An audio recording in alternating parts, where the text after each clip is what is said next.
Bitcoin bitcoin bitcoin bitcoin, हर जगह bitcoin. लेकिन ये बिटकॉइन असल में होता क्या है? ये क्या खाने की चीज़ है या फिर क्या है ये? तो आज इस बिटकॉइन के बारे में हम बात करने जा रहे हैं। तो welcome guys to your channel smart TNP tech and मैं हूँ राकेश। तो आज हम बिटकॉइन के बारे में बात करेंगे। आज हम बिटकॉइन का पूरा इतिहास जानेंगे, जे ये क्या है, इसे कैसे इस्तेमाल करते हैं, कौन लोग इस्तेमाल करते हैं, क्या आपको भी इस्तेमाल करना चाहिए कि नहीं। तो चलिए इस क्वेश्चन का आंसर निकलते हैं। तो फटाक से इस वीडियो को शुरू करते हैं।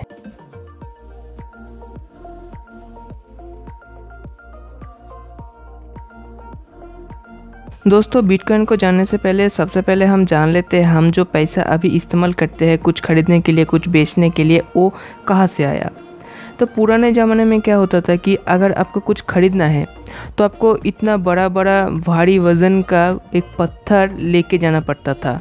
उसमें उस पैसे का वैल्यू लिखा होता था, जैसे कि 25 पैसा, 50 पैसा, 1 रुपी, ऐसे करके। इंसानों ने सोचा अगर हम इतनी बड़े बड़े पत्थर का छोटा सा हिस्सा अगर बनाए तो उसे कैरी करना भी आसान होगा। तो इसीलिए उन्होंने क्या किया, बड़े बड़े पत्थर को छोटे छोटे पार्ट में डिवाइड कर दिया। जब लोगों ने ये देखा कि छोटे छोटे पत्थर को इस्तेमाल करना बहुत ही आसान है एंड इसे कैरी करना भी बहुत आसान हो गया है, तो लोगों ने बड़े पत्थर की जगह छोटे पत्थर को इस्तेमाल करना शुरू कर दिया। ऐसे ही वक्त बीतता गया एंड धीरे धीरे आज के दौर में जो हम कॉइन इस्तेमाल करते हैं इसका जन्म हुआ। तो इसके बाद लोगों ने सोचा एक कॉइन का वैल्यू बहुत ही कम है, मतलब 5 रुपये, 10 रुपये। हम ऐसी एक तरकीब लगाते हैं जिसमें बहुत सारा वैल्यू लिखा हो जिसमें। तो ऐसे ही नोटों का जन्म हुआ, जो 100 रुपये, 1000 रुपये, 500 रुपये, ऐसे नोटों का जन्म हुआ। तो इसके बाद आता है गवर्नमेंट यानी कि सरकार। तो सरकार चाहे तो पैसे के ऊपर रोक भी लगा सकता है एंड पैसे का वैल्यू डबल भी कर सकता है।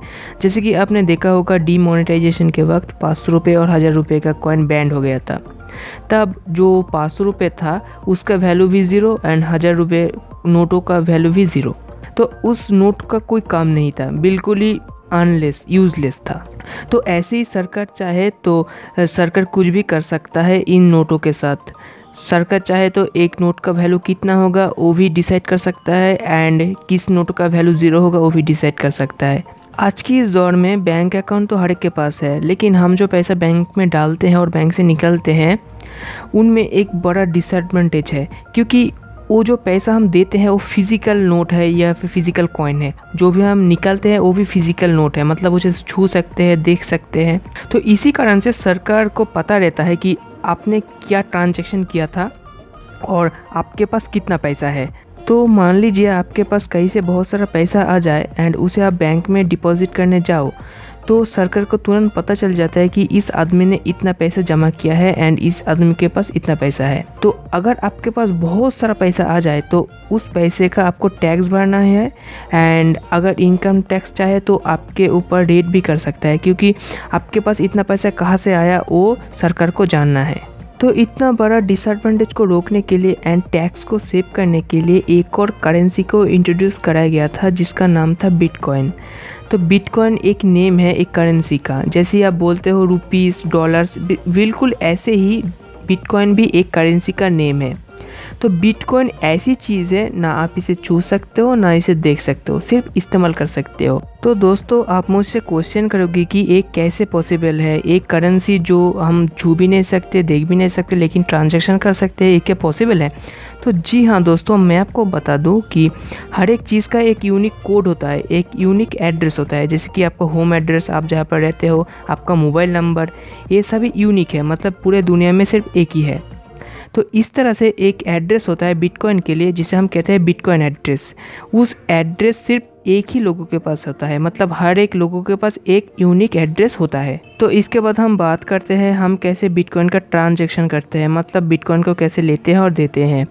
तो सपोज़ आपको किसी को पैसे भेजना है तो आपको क्या करना होगा, तो आपको बैंक में जाना है और बैंक में जाके उस बंदे का जो बैंक अकाउंट का नंबर है वो नंबर उनको देना है, तभी पैसा वो भेज सकता है।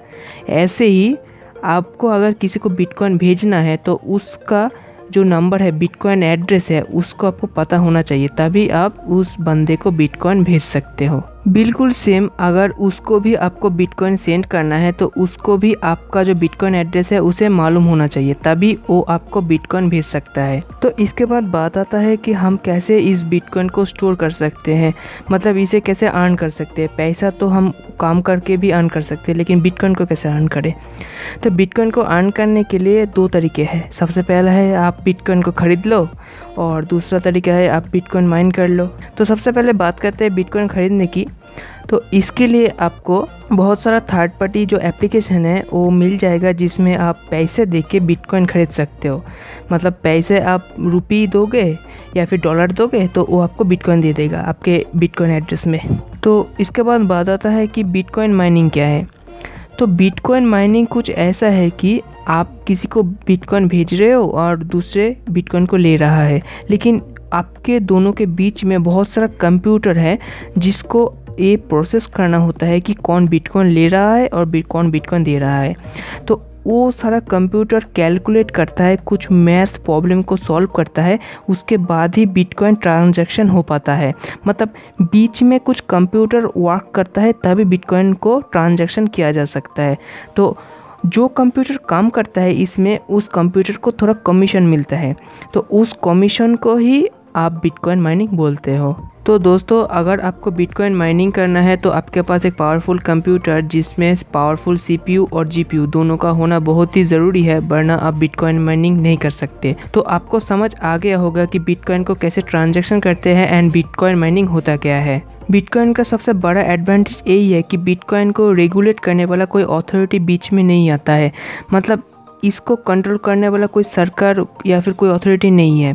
तो इसका फ़ायदा ये है कि आप चाहे आपके पास करोड़ों का बिटकॉइन पड़ा हो, तब भी आपको एक पैसा भी टैक्स देने की कोई ज़रूरत नहीं है एंड कोई भी पता नहीं लगा पाएगा कि आपके पास कितना बिटकॉइन है। तो आप कह सकते हो कि बिटकॉइन से ट्रांजैक्शन सबसे सेफ एंड ईजीएस्ट वे है किसी को पैसे भेजने का। तो आप चाहो तो इसका इस्तेमाल कर सकते हो, ये बिल्कुल ही सेफ़ है, लेकिन तब तक जब तक गवर्नमेंट इस करेंसी को बैन नहीं कर देता। तो एक बहुत ही अच्छा तरीका है किसी को पैसे भेजने का एंड किसी से पैसे लेने का। तो दोस्तों, बिटकॉइन का एक नेगेटिव पॉइंट भी है, वो है कि बिटकॉइन का जो वैल्यू है वो वक्त के साथ घट सकता है या फिर बढ़ सकता है, कुछ भी हो सकता है। मतलब आज शायद 40 लाख है, तो आने वाले टाइम में हो सकता है 80 लाख भी हो जाए और फिर 10 लाख भी हो जाए। तो कुछ कह नहीं सकते कि घटेगा या बढ़ेगा। तो इसका वैल्यू डिसाइड करता है मार्केट जो डिमांड है। जो अगर बिटकॉइन का डिमांड बढ़ा तो बिटकॉइन का वैल्यू भी बढ़ेगा, और अगर बिटकॉइन का डिमांड कम हो गया तो इसका वैल्यू भी गिर जाएगा। तो दोस्तों, इस वीडियो में सिर्फ इतना ही। अगर ये वीडियो आपको यूज़फुल लगता है तो इस वीडियो को अभी एक लाइक कर दीजिए एंड इस वीडियो को आपके दोस्तों के साथ शेयर कीजिए। और अगर कोई क्वेश्चन है तो कमेंट सेक्शन में ज़रूर बोलिएगा, मैं ज़रूर आंसर करने की ट्राई करूँगा। तो आज के लिए सिर्फ इतना ही। तो आपसे मिलता हूँ मैं नेक्स्ट वीडियो में, तब तक के लिए स्टे ट्यून्ड।